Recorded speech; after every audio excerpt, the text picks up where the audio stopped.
Those of you who are actively out training with your horse and have hopes of making some good progress, or perhaps you're thinking of starting to do some training, this podcast is going to help you stay on the right track, from knowing whether you should be chatting to your horse to knowing whether you should stop or increase the program, and how to help a shutdown quarter horse. Hello, welcome to Mark Langley's Horsemanship Podcast, a podcast helping people to understand their horses better, to provide solutions in a calm, connected way. Mark, I'm going to start with a question that's come through from one of our online members.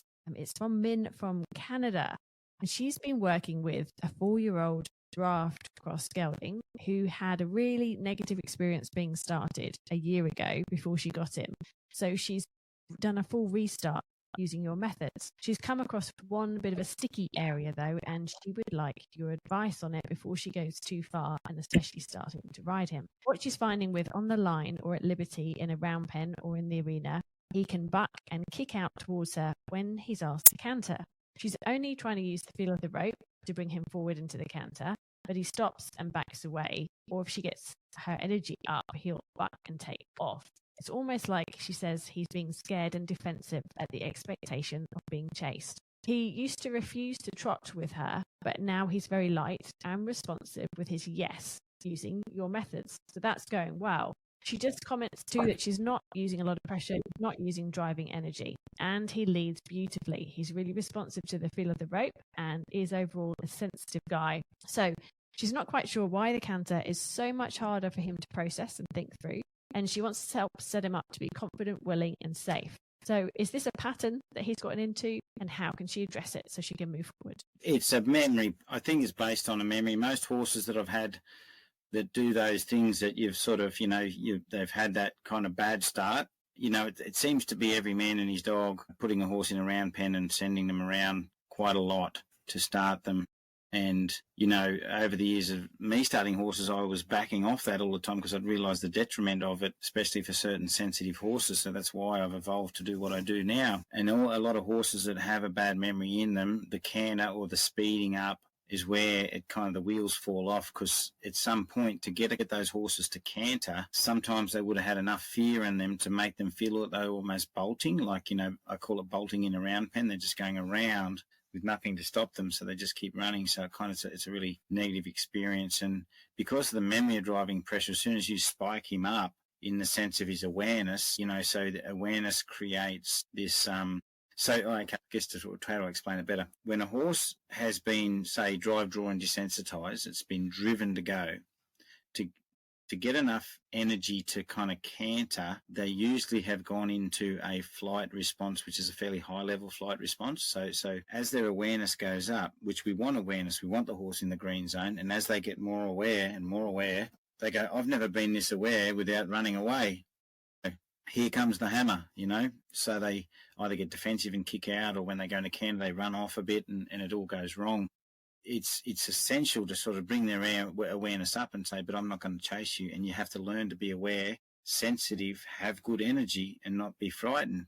But in the past, awareness meant fear. So this is the problem. So then, when they're kind of calm, everything's kind of hunky-dory. You wake them up, you get the explosive behaviour. The other thing is the trot, when he's kind of stopping and doing that, you have to really look at their eyes and their eye positions.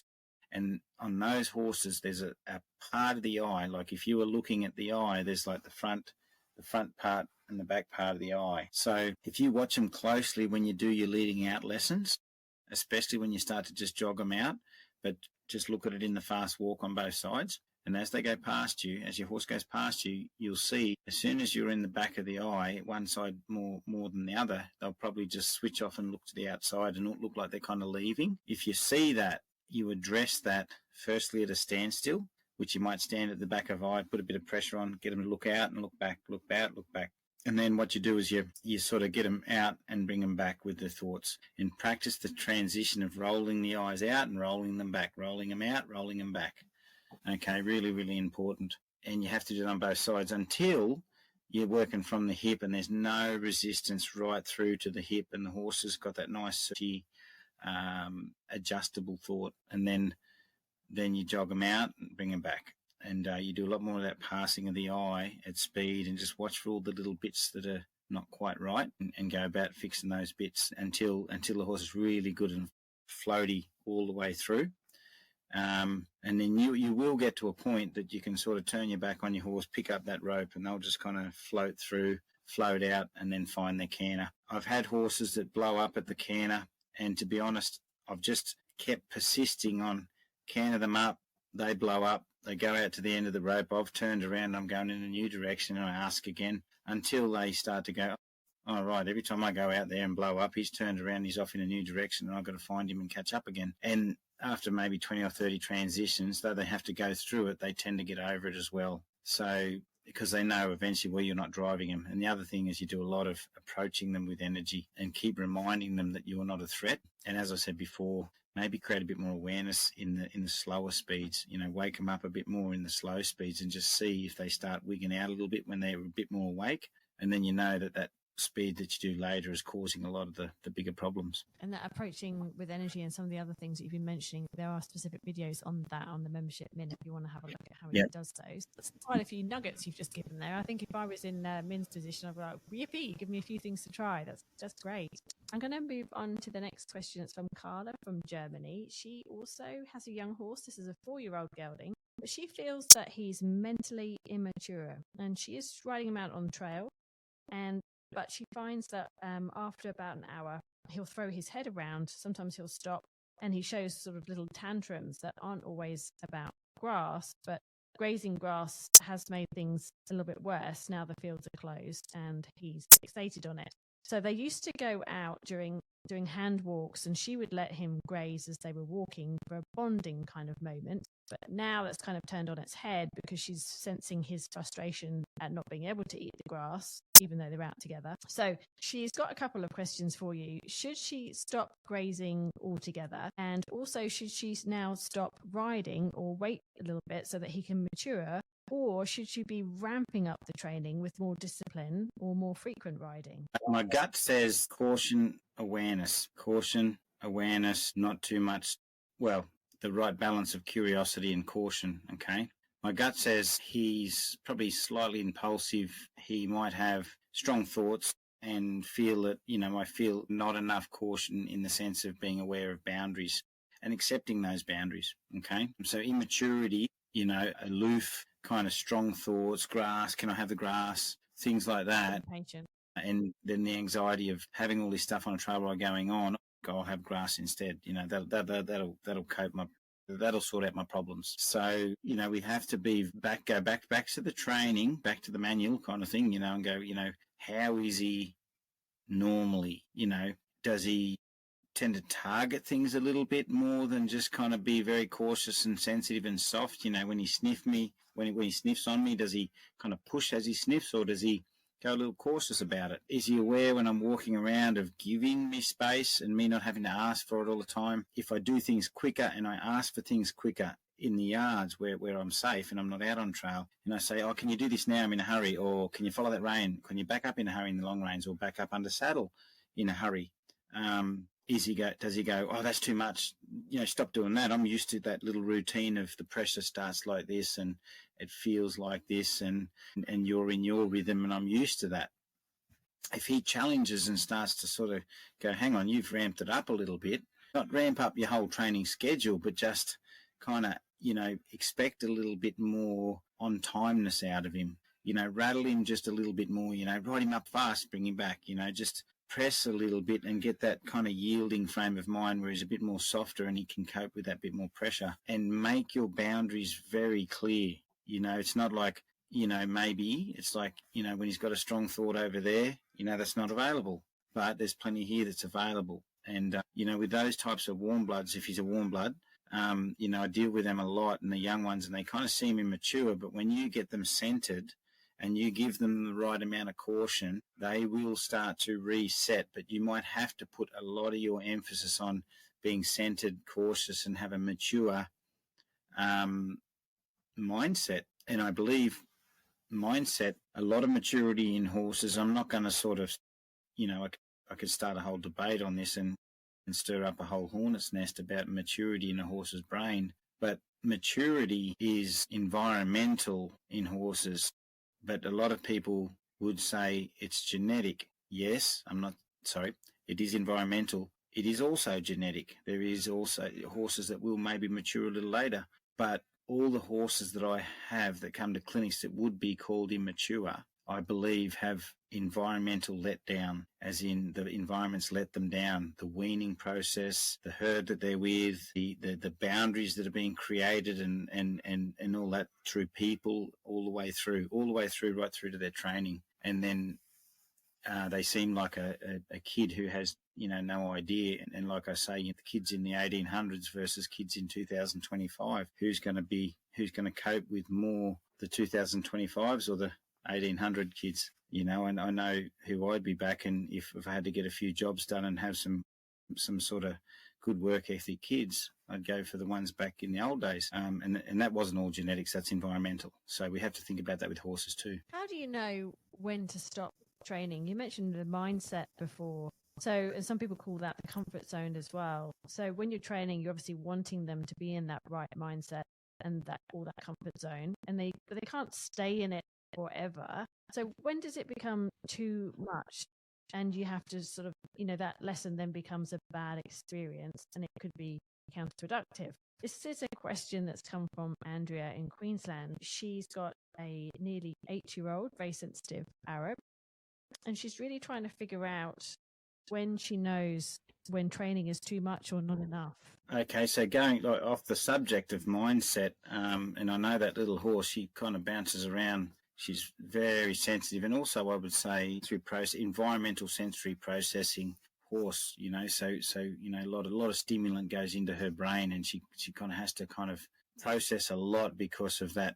Tick, tick, tick, tick, tick, tick. What's that over there? Those really, really very sensitive horses. And so it's tough because, what could be a nice hour of smooth bliss for her is like sometimes could be like a war zone maybe because of all the things going in that she thinks she's got to kind of, focus on or worry about. So, but she may not cope with an hour lesson if she's in that bombardment, kind of getting bombarded frame of mind. So, and this is the tough one, is you have to, and we've done this before, you have to put a lot of effort yourself into easy lessons, like easy to achieve lessons. Not necessarily, they won't necessarily be easy, but they're easy to achieve lessons, like keep it simple. I want you to be able to just lead with me through this little area here and stay completely present and not have to worry about everything, or stand quietly for 10 minutes and just be restful and not have to worry about everything, and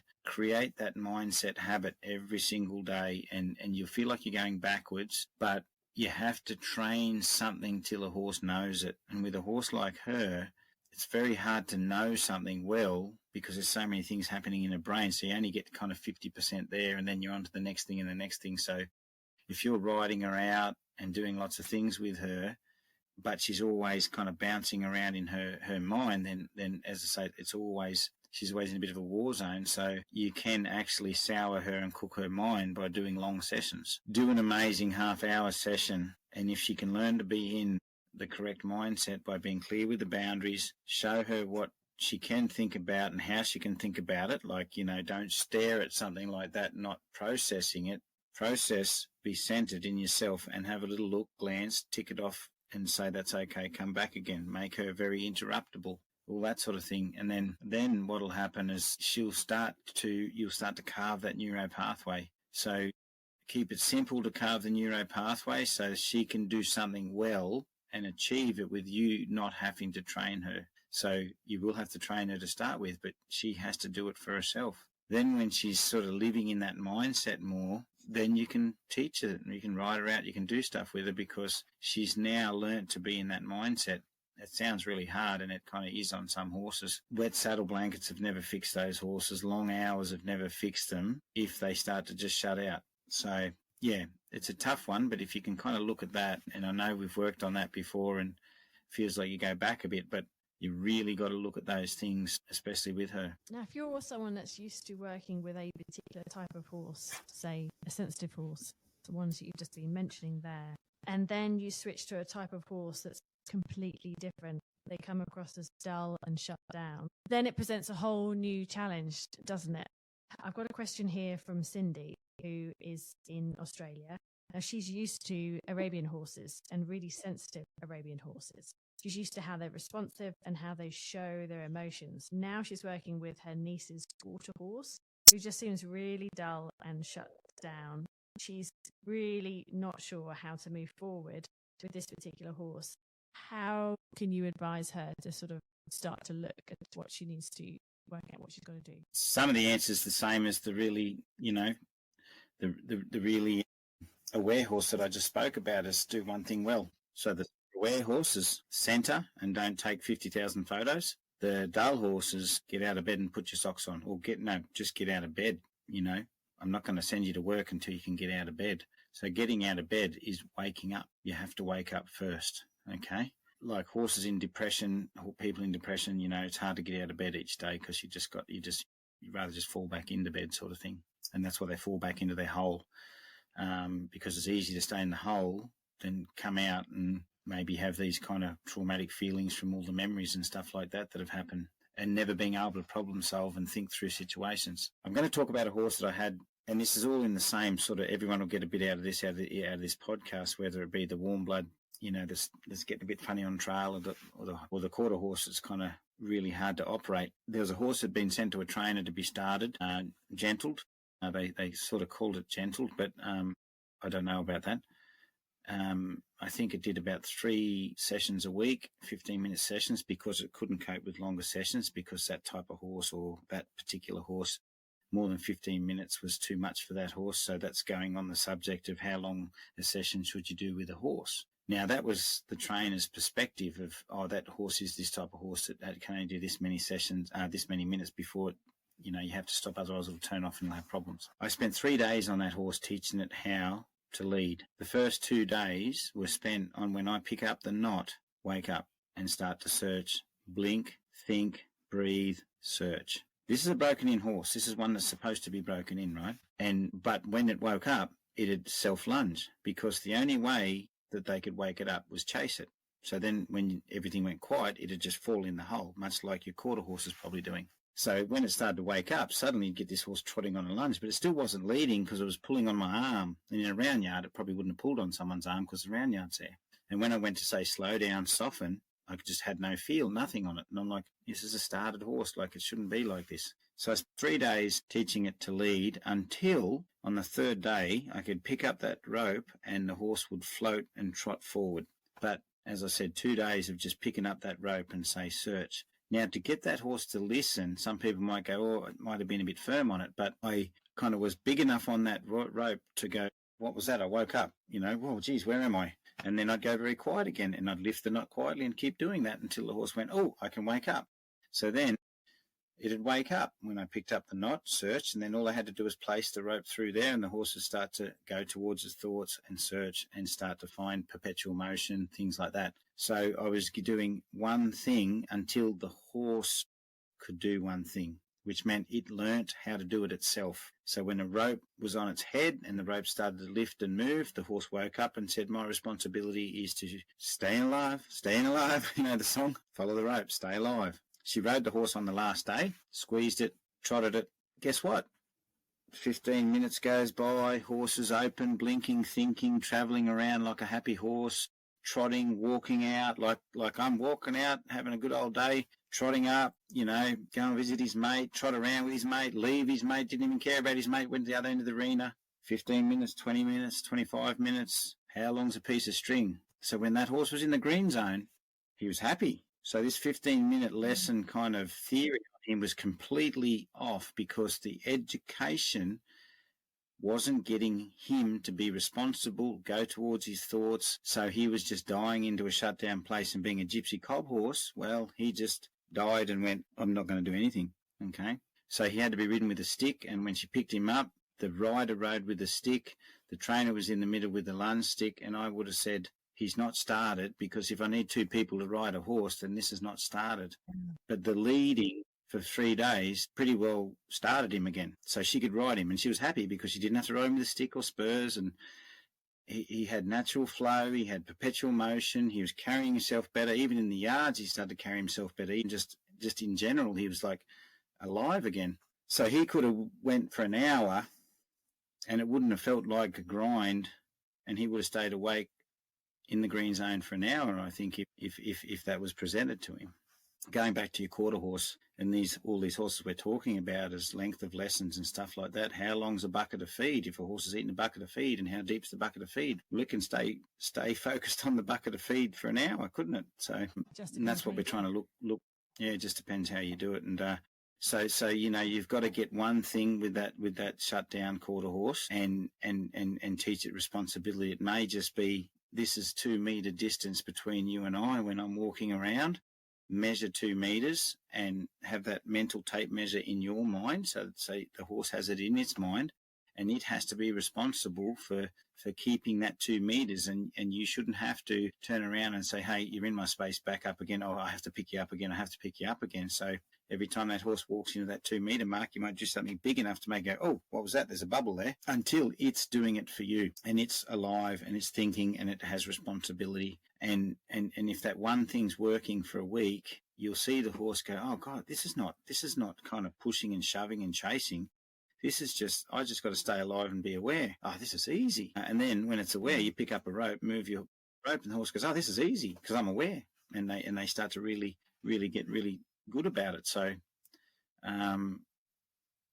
just got to, the first bit's tough, but they can all wake up. I've dealt with a lot of really, really shut down horses, ones that just, and actually this cob horse that I was just talking about would actually sit down on her when she got on it, just sit down, just go, sit down.